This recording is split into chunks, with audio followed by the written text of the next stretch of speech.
Stan was once the funniest student at their university. Whenever the professor lectured, Stan would always interject and make his classmates laugh. Another student, Dave, was also very funny. This made Stan decide to befriend him. They hit it off immediately. They always caused trouble during the professor's class. The professor was furious every time. The day before graduation, they planned to go to Chicago to pursue comedy careers, but on the day they were supposed to leave, Stan backed out. Dave was furious. He found a mannequin in the trash, then left. Dave is now a huge comedy star. Stan is just a mid-level CIA executive. He often fantasizes about going to Chicago with Dave. He might also have been a comedy star. Unexpectedly, no one thinks Stan is funny. To prove himself, Stan decides to move to Chicago to pursue his dream. He finally arrives in Chicago. Unexpectedly, Klaus followed him. Stan is angry that Klaus came alone. The next day Stan goes to a comedy club. Then he gets kicked out because Stan was downright awful. Stan returns to the rental, but finds Klaus brought his friends. He starts yelling at Klaus. Unexpectedly, their friends find Stan hilarious. Then they stay in the house every day laughing at Klaus. Klaus directly calls Francine over. Stan doesn't know why Francine came. Turns out Francine is here to be Stan's manager. She gets Stan a gig at a pizza joint. Stan decides to take it seriously. Klaus says Stan can't handle it. Unexpectedly, Francine thinks so too. She plans for Stan to fail and give up his comedy dream. You're bad, Francine. You're a bad lady.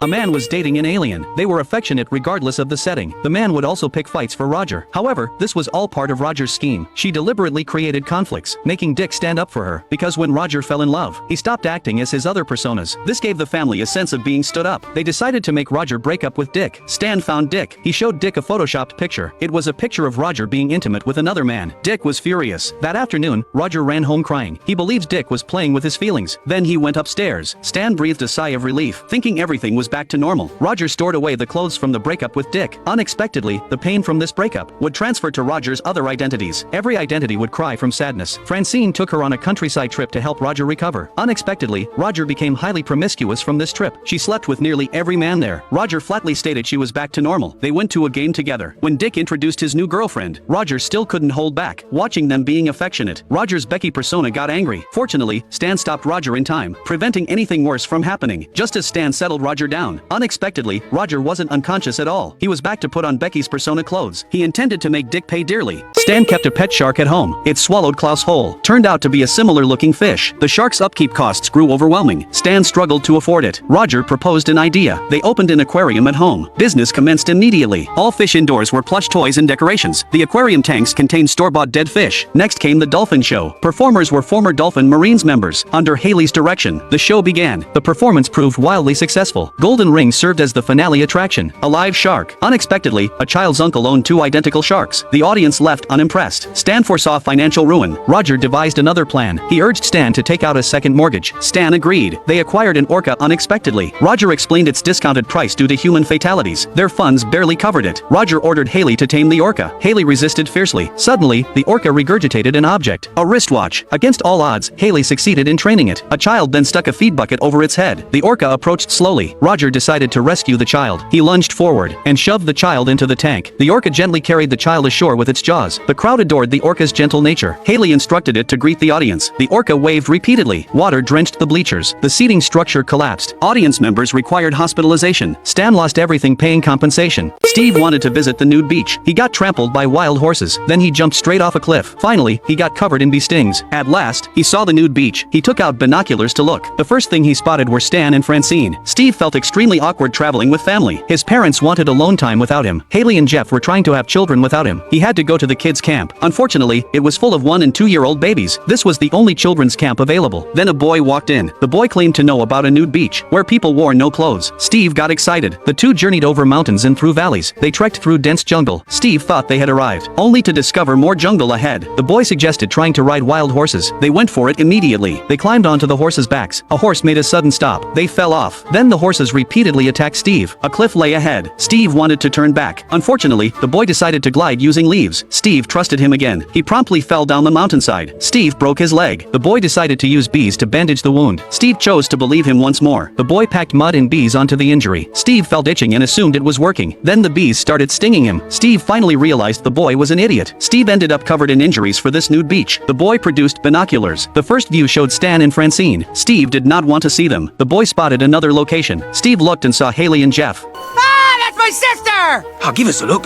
Just let me make triple sure that it's her.